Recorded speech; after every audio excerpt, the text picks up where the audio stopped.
India के northern areas में हिमालय की पहाड़ियों पे एक वीरान लेक है। दूर से देखने में तो ये बड़ी खूबसूरत लेक नजर आती है, लेकिन जब गर्मियों में इस लेक का पानी पिघलता है और आप इसके अंदर झांक कर देखेंगे तो बहुत ही खौफनाक सीन देखने को मिलेगा। ये लेक इंसानों के ढांचों से भरी हुई है। तकरीबन 800 लोगों के ढांचे इस लेक में हैं। ये मुर्दा लोग कौन थे, ये मरे कैसे थे, और सबसे बड़ी बात कि इतने सारे लोग यहाँ पर पहुंचे कैसे। इस लेक का नाम था रूपखंड लेक और इसमें इंसानों के ढांचों को पहली बार 1942 में डिस्कवर किया था एक फॉरेस्ट रेंजर हरि कृष्ण ने, जो उस टाइम ब्रिटिश के अंडर काम करता था। उसके लिए ये बड़ा खौफनाक एक्सपीरियंस था। जमीन से 5000 मीटर की ऊंचाई पर सैकड़ों इंसानों की हड्डियां लेक के अंदर और आसपास हैं। वो बंदा ब्रिटिश अथॉरिटी को बता देता है इस डिस्कवरी के बारे में। वो लोग इस रिमोट लेक के पास आते हैं। ये सीन देखने के बाद उनके दिमाग में भी यही सवाल आ रहा था जो आपके दिमाग में अभी आ रहा है कि इतने सारे इंसानों की हड्डियां एक साथ, वो भी एक छोटी सी लेक में आई कैसे। पहले तो देखते हैं कि उस लेक में मिला क्या क्या था। तकरीबन 800 लोगों के स्केलेटन्स थे जिनकी हड्डियां इधर उधर फैली हुई थी। इनमें से कुछ स्केलेटन्स पे छोटे छोटे गोश्त के टुकड़े भी लगे हुए थे, जिसका ये मतलब था कि ये हड्डियां ज्यादा पुरानी नहीं है। इनमें से कुछ स्केलेटन्स के माथे वाली साइड पर हड्डी ऐसे गायब थी जैसे उसको तराशा गया हो, और इनमें से कुछ स्कल्स पे क्रैक के निशान थे। कुछ स्कल्स में तो बहुत बड़े बड़े सुराख थे, जैसे कोई चीज आसमान से बहुत बुरी तरह बरसी हो। इतने सारे लोग एक जगह पर एक ही लेक में, वो भी बहुत बुरी इंजरीज के साथ। तो आप खुद बताओ, इसकी पॉसिबिलिटी तो यही होगी कि शायद ये लोग सोल्जर्स थे। वैसे ब्रिटिशर्स को भी जब इन स्केलेटन्स के बारे में पता चला था तो उन्होंने भी यही बोला था कि ये शायद जापानीज सोल्जर्स हैं। वैसे भी 1942 में वर्ल्ड वार चल रही थी। डर तो था कि जापानीज इंडिया पर हमला कर सकते हैं, तो ब्रिटिशर्स ने ये अज्यूम किया कि जापानीज हिमालय की पहाड़ियों से होते हुए इंडिया आ रहे होंगे, तो वहीं पर ही इन लोगों को मार दिया होगा। लेकिन जब इन हड्डियों को एग्जामिन किया जाता है तो पता चलता है कि ये एक्सप्लेनेशन बिल्कुल ही गलत है, क्योंकि जब इन हड्डियों की कार्बन डेटिंग होती है तो पता चलता है कि ये हड्डियां 500 साल पुरानी हैं, और वो जो हड्डियों के साथ गोश्त के टुकड़े थे, हिमालय की पहाड़ियों की कंडीशन ही इस तरह की है कि वो बर्फ में प्रिजर्व हो गए होंगे। अब ये लोग जापानीज सोल्जर्स तो थे नहीं, तो आखिर ये लोग थे कौन, और ये सब आइसोलेटेड लेक में पहुंचे कैसे। इस मिस्ट्री को लेकर बहुत सारी थ्योरीज सामने आई थी। कुछ लोग बोल रहे थे कि बहुत सारे लोगों ने यहाँ पर आकर मास सुसाइड कर ली। कुछ लोग बोल रहे थे कि ये लेक बहुत बड़ी कब्र है, तो कुछ लोग ये बोल रहे थे कि यहाँ पर एंशिएंट बैटल हुई थी जिसकी वजह से यहाँ पर इतनी सारी लाशें मिली हैं, या फिर ये लोग हिमालय की पहाड़ियों की सख्त सर्दी की वजह से मरे होंगे। करीब 50 सालों तक कोई भी इसको प्रूव नहीं कर पाया था कि यहाँ पर हुआ क्या था। लेकिन फिर नेशनल जियोग्राफिक की टीम 2004 में इस लेक को विजिट करती है हड्डियों को स्टडी करने के लिए। इन्होंने इन हड्डियों के मॉडर्न साइंटिफिक टेक्निक से एनालिसिस करवाए। इसके रिजल्ट ने तमाम पुरानी थ्योरीज को ही गलत साबित कर दिया।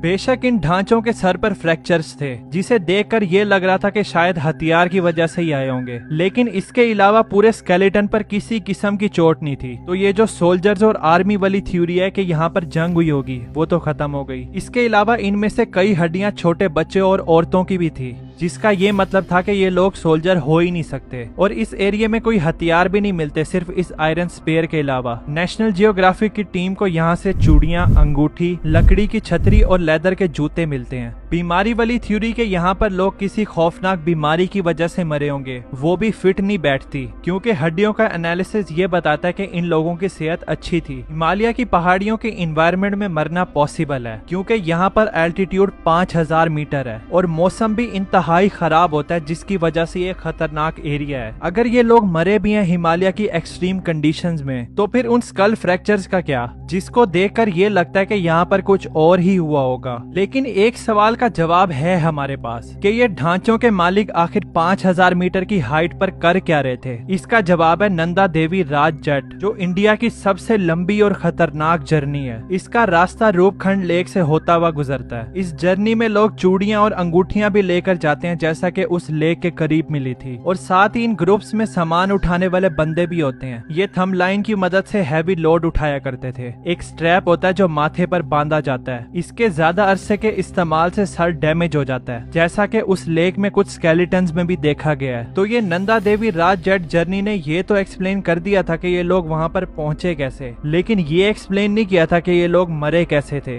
देखो, सैकड़ों मुसाफिर थे जिनको देखकर ये लग रहा था कि वो किसी चीज के गिर गिरने से मरे हैं जो राउंड थी, और निशान भी स्कल के सिर्फ ऊपर वाली साइड पे थे। इसके अलावा किसी किस्म की चोट और बीमारी का नामो निशान नहीं था। एक तो हिमालय का ये एरिया बहुत ही एक्सट्रीम था मौसम के लिहाज से, और दूसरा के रूपखंड लेक बहुत ही ओपन एरिया है। यहाँ पर अगर किसी को जल्दी में कहीं छुपना है तो ना ही यहाँ पर दरख्त है और ना ही किसी किस्म का साया। आप सही सोच रहे हो, ये बेचारे मुसाफिर बहुत ही खौफनाक ओलों की बारिश की लपेट में आ गए होंगे। उन ओलों का साइज क्रिकेट बॉल जितना होगा। ये वाली थ्योरी परफेक्टली सूट कर रही थी अब तक की रिसर्च के मुताबिक जो नेशनल जियोग्राफिक की टीम ने की थी। तो फाइनली ढांचों से भरी हुई लेक का केस सॉल्व हो गया, और यही चीज उस वक्त लोगों ने भी सोची थी। सही समझ रहे हो, यहाँ पर एक ट्विस्ट है। 2019 में एक और रिसर्च टीम रूपखंड लेक जाती है हड्डियों का एनालिसिस करने के लिए। ये लोग 39 ढांचों के सैंपल्स को दुनिया भर की मॉडर्न लैब्स में भेज देते हैं, और जो टेस्ट का रिजल्ट आता है वो तो सब कुछ ही बदल देता है जो हमें आज तक रूपखंड लेक के बारे में पता था। जैसे मैंने पहले बताया था कि कार्बन डेटिंग से पता चला कि ये बोन्स 500 साल पुरानी थी, लेकिन वो टेस्ट 1956 में हुआ था जब टेक्नोलॉजी इतनी खास एडवांस नहीं थी। तो 2019 के एनालिसिस ने इन बोन्स को बड़े एक्यूरेट तरीके से डेट किया था कि ये कितनी पुरानी है, और जब रिजल्ट पता चलता है तो वो मोटे मोटे ओलों की थ्योरी को भी उड़ाकर फेंक देता है। ओलों की थ्योरी के लिए सारी बोन्स को एक ही टाइम पीरियड का होना चाहिए था, लेकिन यहाँ ऐसा नहीं था। इस लेक में कुछ हड्डियां एक दूसरे से 1000 साल पुरानी थी, और सिर्फ यही नहीं बल्कि एनालिसिस से ये भी पता चलता है कि यहाँ पर दो जेनेटिकली डिस्टिंक्ट ग्रुप हैं। पहला ग्रुप जो सबसे पुराना था 800 AD का,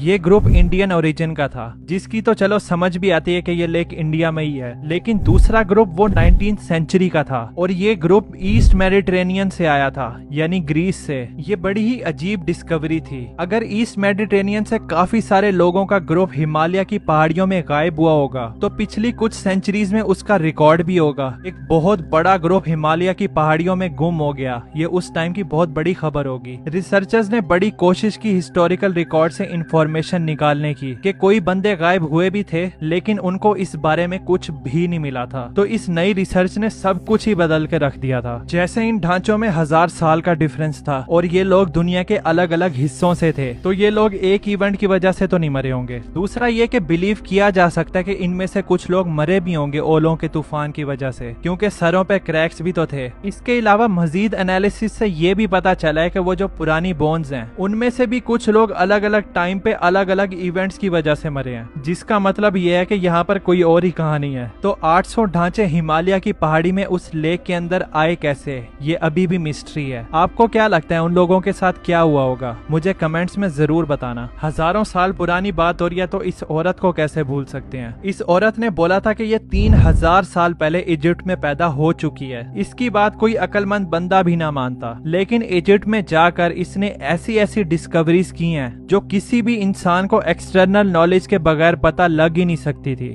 ये भी एक बहुत बड़ी मिस्ट्री है। इस पे मैंने ये वाली वीडियो बनाई है, आप इसको जरूर देखना। मिलते हैं फिर 3000 साल पहले इजिप्ट में। Thanks for watching.